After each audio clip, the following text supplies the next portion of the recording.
In today's video, I will be building out my new 2024 Yamaha YZ450FX for cross-country racing here in Montana. If you're new here, I've spent many years riding KTM 350 XCFs and absolutely love that platform. I rode my buddy Brad's YZ450FX once down in Arizona last winter, and that experience alone convinced me to give an entirely new platform a shot. In this video, I will go in depth talking about what I like so much about this bike, the couple things I don't, as well as detailed installations of every part I've chosen to use to protect and improve the already incredible performance of this beautiful blue machine. Do note that I am working with many of the companies whose products I will be installing, but that is for good reason. In my 100% honest opinion, these are the best parts available for this machine and the parts I have chosen to run. They are not all the cheapest, and there are plenty of great options out there, so I will link each product used through my Rocky Mount affiliate link in the description, where I earn commission on your purchases at no additional cost to you, and from there, you have an enormous variety of parts to choose from to match your needs and budget. I am an A-level amateur cross-country racer here in Montana, and this is how I have chosen to build out my personal race bike. So use this as you will, and hopefully you enjoy it, and maybe learn a thing or two along the way. Quick recap on where we're at so far.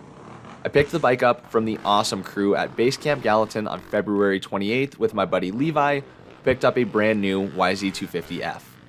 That night, I installed bulletproof design radiator guards, DecalWorks graphics, and the next day, we rode the crap out of them and had a blast on our freshies. Fast forward, I installed an AXP linkage skid plate along with a bulletproof tab guard and rear disc guard. I then took the bike on single track for the first time. Ryan over at Base Camp hooked me up with this sweet Dubox slip-on, which drops 7 ounces and looks damn good. I ripped the bike on more fun single track as well as riding some motocross, and then tore the suspension off the bike to leave with Daniel Schmidt for a revalve to better suit my riding style and riding goals. My Tusk scissor lift stand made it possible to unload the bike from the truck with no suspension, get it washed, and move it freely in the garage. Which brings us to right now. The first item on the to-do list I'm going to tackle is Mousse balls. These are solid foam inserts that replace your tubes, but unlike Mousse bibs, there are around 20 of these balls in your tire based on your setup. Now last year was my first year running Mousse balls, and prior to that I had 2 seasons on bibs. I have since been asked quite a few times my opinion on balls versus bibs. Personally, I have really liked Mousse balls as they allow a little more customization than bibs with your tire feel simply by adding or removing balls. The longest I have on a set so far is around 50 hours, so I can't yet speak on the topic of longevity, but so far they have held up great with no issues. Truly the only downside compared to bibs is it's simply a longer tire change, as swapping 20 balls into a tire takes longer than swapping 1 bib.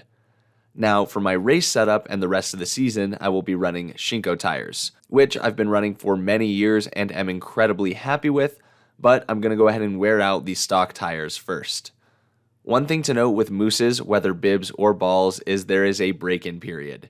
It probably takes around 20 hours for these to feel the way they are going to, so it was important for me to install these now so they are fully broken in by the time race season rolls around and I can get the best traction possible out of them. I ran tubes for many years with limited flats, but eliminating the potential for failure in a race situation is very important to me, and with the softer PSI feel, these also aid in traction and performance. $190 a set is considerable, so one of those decisions you've got to make for yourself, but they go in every bike I own. While I had the suspension off, I took the opportunity to pull the triple clamps and check the grease status. I often hear how little grease bikes come with from the factory. During disassembly, I accidentally dropped the steering nut into the abyss.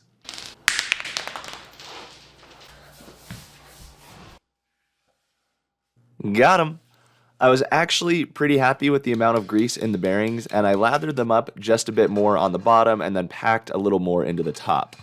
For a long time, I never knew how to properly pack a steering bearing, and that is a tip I learned from Jay Clark over at Dirt Bike TV, as the grease needs to actually get into the cage and rollers, not just on top of them. I reinstalled the clamps and checked a parts diagram to make sure I didn't mess up the washer order, as the Yamaha stem has a washer below the top clamp instead of on top of it as most clamps have. Shout out to Daniel Schmidt for getting my suspension back to me in just a couple days. I bolted on those freshly revalved KYB forks, and from here, the entire front end could be put back together. I've still had this new front discard from Bulletproof Designs patiently awaiting installation, so I was able to get that installed as well. Note that fork guards on these Yamahas are a tough installation with the wheel on, and while it would be possible, I determined it would be much quicker just to pull the wheel back off. Not sure why they decide to angle these compared to WP, for example, which are straight on and not an issue with the wheel installed. As I was torquing the front axle, the bike wanted to move around, so I conveniently locked the wheels on this stand and was able to get some adequate uggy-duggies on that nut. In order to locate the front axle properly, I give the wheel a few spins and then grab the brake, then torquing the pinch bolts. I'm also adding a bulletproof fork lug guard for the right side. This lug guard is really well designed as it still allows access to the rebound adjuster on the bottom of the fork. All bulletproof products are backed by a lifetime warranty. Now onto one of those small items that really comes down to rider preference, but it only took around 3 rides on this Yamaha for me to decide I'm not a fan of the grips. Kobe!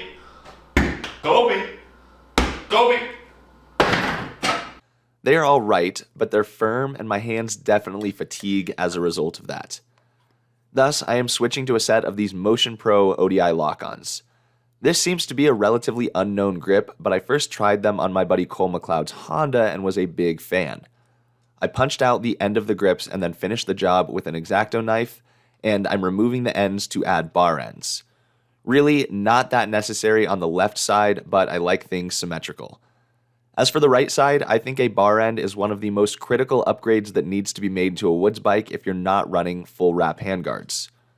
This is because one big impact on your throttle tube can completely end your day, but with bar ends, your throttle stays protected and the bar end takes all of the impact. Now I'm also a grip donut guy.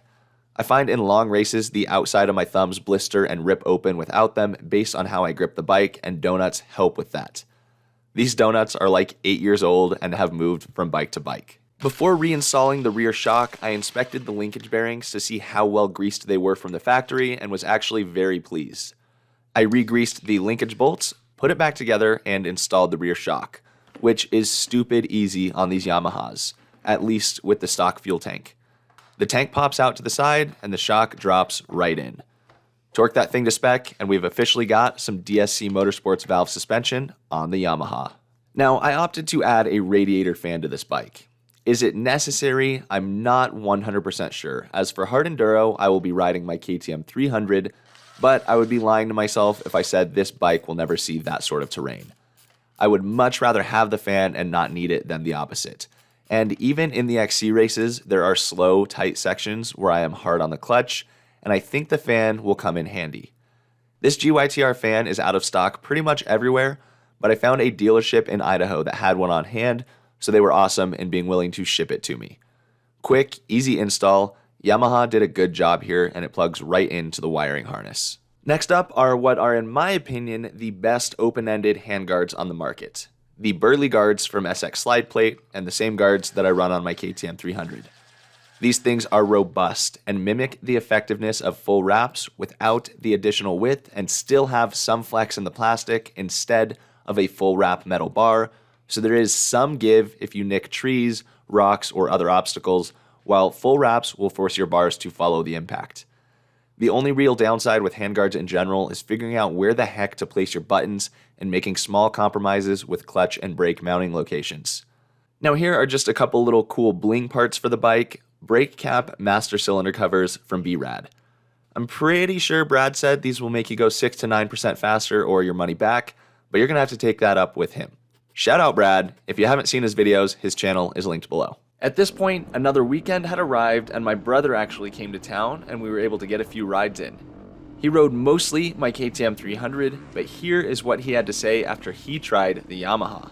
Yeah, how little I have to use the clutch on it. Like usually so my 450, the slow stuff and anything you get on, you have to feather it out with the clutch or it just yanks your arms.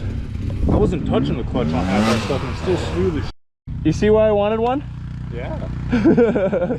After a couple super fun days of riding and playing with my settings just a bit, it was time to get back to it in the garage, although I was really happy with the direction the bike is headed. Now while I drain this oil, note the 450FX has drain bolts in the standard location as well as one on the ignition cover, I'm going to install some 720 soft bar clamps from Urmosi. For those of you who followed the KTM 200 series, I ran a set of these clamps, which really helped handle vibrations and reduce hand fatigue. I think they're slightly less necessary on a 4-stroke, but being a 450, having a little give in the bars to help reduce that jolt from the torque of this thing may have a positive impact after many hours on the bike. 1% here, 1% there, everything helps. Note the standard rubber for these is this yellow, and that is very soft and provides a lot of give in the bars. Good for guys who really just want the smoothest feel possible, but for me, I prefer the blue inserts, which are stiffer, still provide some dampening, but maintain that really in-control feel. Installation was pretty darn easy, and these are a really sleek design. They come with a custom bar pad that fits these clamps, and may be a bit hard to see on camera, but here are a couple examples showing how these add flex to the handlebars to dampen impacts and reduce vibration. Back to our oil change, I did change the oil after the first ride, but not the filter, so that got a fresh one. The bike got new oil, and I updated my maintenance log in the app, which is awfully convenient. I had a few comments in the previous YZ videos asking how the heck the app works. Your Wi-Fi module is tucked behind the left side panel with your password.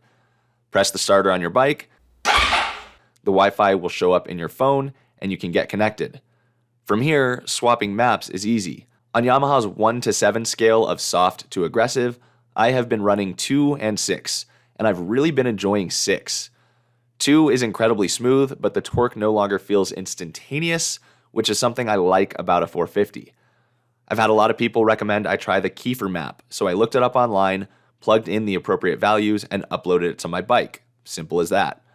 So now I'm running Kiefer as my soft, smoother map, and still 6 from the YZ basic options as my aggressive map. These maps really do completely change the characteristics of the bike, which is super cool in my opinion, especially being this easy. Now this bike has already been through a couple air filter changes since the first ride, but the 6-pack of pre-oiled air filters from NoToil makes that an easy task. And while I didn't think anyone could design an airbox easier than KTM, Yamaha might have done it. You've got to be careful not to drop dirt in since gravity is against you here versus a standard style airbox, but the swap is easy as can be. I use a little NoToil rim grease here as well, and this thing is breathing clean. Onto a couple amazing products from IMS. I'll be running Core Enduro footpegs, which come with a lifetime warranty, and with how the teeth are designed, they provide additional grip over stock, which you 100% notice. And the dual tooth design supposedly extends the life of your boot soles as well.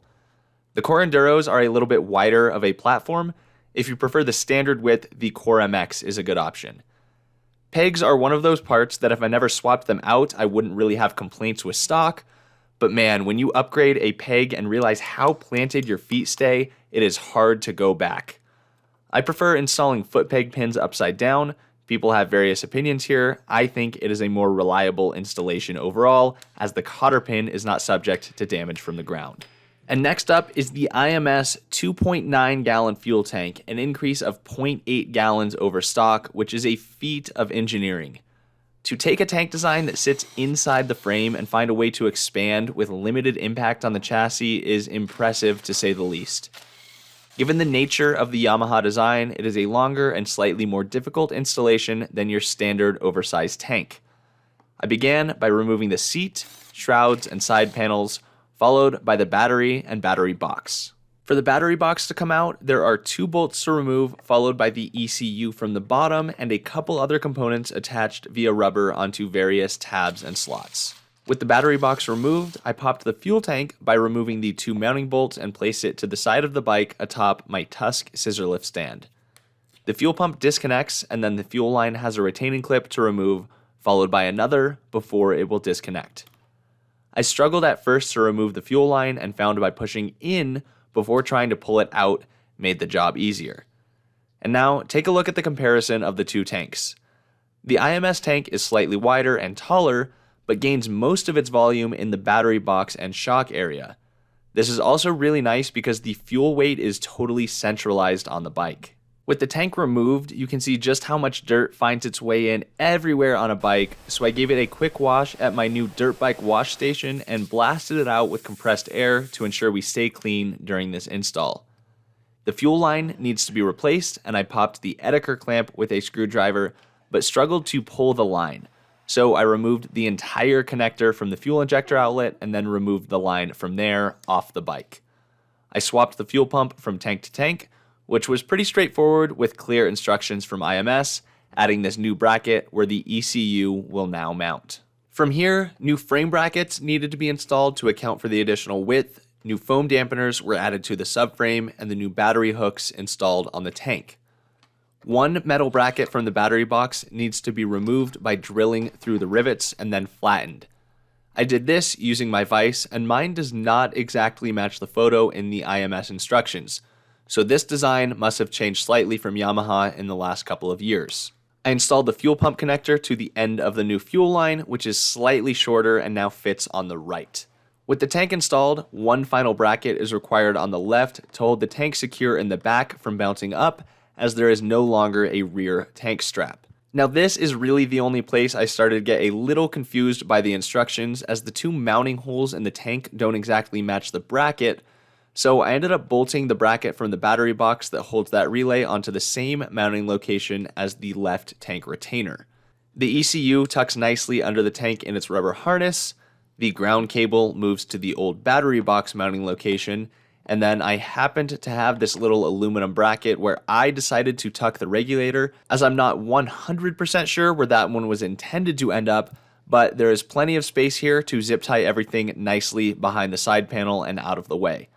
That is the only spot I thought the instructions could have been slightly more clear, but like I said earlier, bit of a thorough install as to be expected with the design of this tank, but as a whole, very impressive. Finally, I reinstalled the battery, and this new oversized tank was good to go. Now, I've not done a full range test on this bike to empty, but my fuel light was coming on at around 35 miles, and I would like to be able to get at least 70 out of an XC bike. So that extra 0.8 gallons will go a long way. At this point, another weekend had arrived, and I had the opportunity to go test my changes on a motocross track before wrapping up my final items on the list. Alright, the last thing to do is the wide seat, which is sitting on my workbench at home, but had the opportunity to get out on this fine Sunday and ride some motocross, so that will get finished when I get home. But right now, we get to test all of the changes I've made so far and see how it feels. I did notice immediately the shrouds are a little wider with the IMS tank. On my first lap, I was really noticing it, and now I'm already not thinking about it. So, while it does have a little bit of impact, it's not that much, and doesn't really impact the performance or overall feel of the bike. And once I add the wide seat, I think that will even help.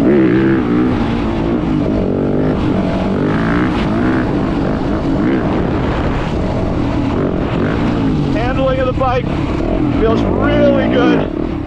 Honestly, these soft bar mounts, I really don't notice a downside, which is sweet. They don't take away from any of the feel of the bike, which is really, really nice, and do add a little bit of damping. Now, I'm probably like a C.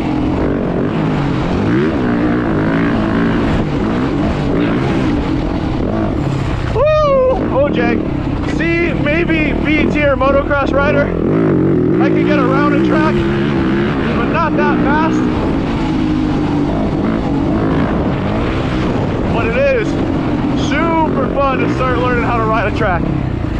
Because a couple years ago, I wouldn't have even considered hitting a track like this. And the off-road skills have really translated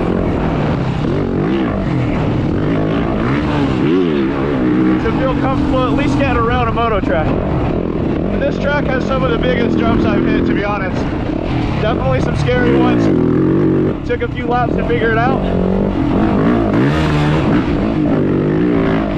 But now I'm able to jump everything, which is sweet! After an incredibly fun day starting to get comfortable on the motocross track, I must say I am thrilled with all of my changes so far. The bike is handling phenomenally well. The IMS tank is a little wider, but I got used to it quickly. And really, after that day on the track, my biggest complaint is still the seat. The Yamaha seat is pretty much round, which sort of spreads your cheeks and makes my butt way more sore than any other seat I've tried.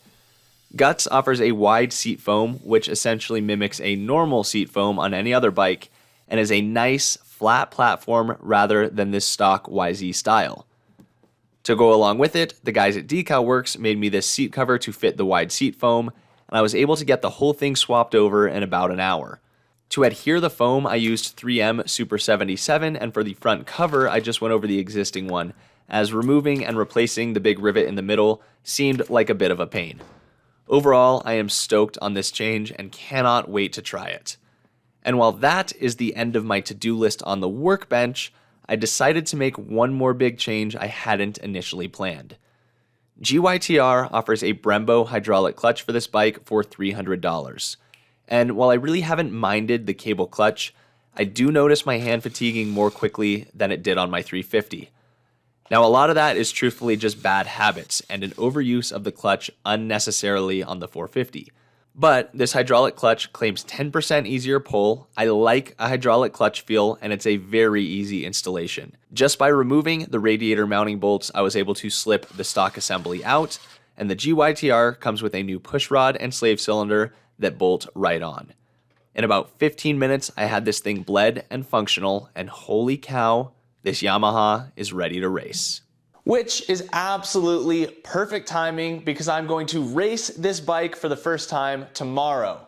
There is a Grand Prix race up in Helena. There's a few different classes, but I plan to race the Ironman class, which is 4 45-minute motos spread throughout the day. This will be a great experience to prepare me for cross-country season, which are 3-hour races non-stop. So this will be 3 hours worth of racing, but spread throughout the day with breaks in between. I have to say such an enormous thank you to the companies that helped make this bike come together. When I first started working on bikes and posting bike builds on YouTube, never in my wildest dreams did I think that I might be building out my own personal bikes like this. I am truly so grateful and so excited to get some races under my belt on this Yamaha this season, a switch up from the KTM 350 that I've been racing for so many years. Hopefully you learned something or took something of value from watching all of these awesome parts go on this bike. Like I said, links to everything used and installed are down in the description below. Now, as I prepare to race my dirt bike tomorrow, I had a harsh reminder recently just how gnarly this sport can be. Kaleb is a subscriber up from Great Falls who bought a KTM 350 from me a couple months ago. Last week, he had a gnarly get-off on a motocross track. He broke both of his arms, his left one at his wrist, pretty much detaching his hand from his wrist. I'll throw the x-ray up on screen. Super gnarly. I spoke with him earlier today. He was laughing, joking, in as good of spirits as you can hope from someone with 2 broken arms. You absolutely hate to see it. We FaceTimed for a little bit earlier, so here's a little bit of our conversation just so you can hear from Kaleb and see how he's doing. One of his friends set up a GoFundMe for him. He told me that he was a month into a new job and waiting for his health insurance to kick in.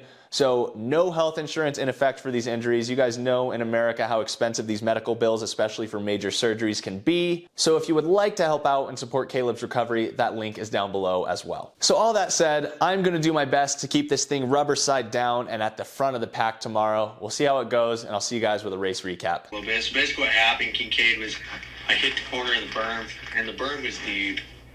And I hit the corner, and we think that the bike, I don't know because I don't remember the crash at all. I remember looking down at my seat in the air. I remember looking at the white of the seat, and we think it kicked the rear tire up, blew my feet off the pegs, and I went over the bars, and the bike ran over my chest. They think I hit my belly. I just like flat on my belly after I snapped my arms and smacked my head, and my bike did a burnout across my back. So it just like ripped my back to shreds, dude. It's quite convenient too because I have a huge dirt bike tattoo across my back. Just burns out right across my back. When I hit the ground on top of my head and it collapsed my neck or whatever, and it didn't break my neck, thank God. I have no spinal damage or neck damage or anything. Just a freak accident. And we were super hesitant to text you anyway just because we didn't want to bother you, you know? No, dude, you're all good. I mean, yeah, I'm happy to provide whatever Yeah. morale boost and or support with the following I can. I mean, it's a rough situation. I feel like the moto community is good at getting together in situations like this, so we'll do what we can. Yeah. I was out there on that orange KTM looking like Crash Sexton. Yeah, no, it's been a journey, quite humbling. But like I said, we couldn't be more thankful for you, Kincaid. Dude, and all I can say is from my experience with injuries, like I know right now you're gonna have a lot of people around you reaching out, like being there to support, and as you start to recover is probably when it gets hard, and people know when you're on your path to recovery and reach out a little less. And like I think you just gotta try and focus on the positive mindset. Like I never had anything quite as serious as 2 arms at once, but I've had 6 shoulder surgeries over the years. So and I've been down for the count for a long time, and I know how it goes with the ups and downs. So just head up, man. I was in the hospital and I was walking around, big old smile on my face and shit. And they looked at me, Kincaid, and they were like, "How are you so happy? You know, why are you so humble about it? You should be. Everybody in your situation would be angry." And I just looked at them and I said, "You know what, guys? Like, there's people out there that are in worse predicaments than I am. You know, I'm still walk." I was like, 30 minutes after my crash, I finally got the feeling in my legs back. 30 minutes before my crash, I didn't know if I was going to be able to walk again. Yeah. I was like, so I'm going to take my blessings where I can get them. But anyway, Kincaid, we'll let you go, bro. I'll give you a call next week, man. Sounds good, dude. Hang in there, one day at a time. All right, man. You have a good one. Yeah, take care and happy Easter, Kincaid. You as well. See you, dude. See ya.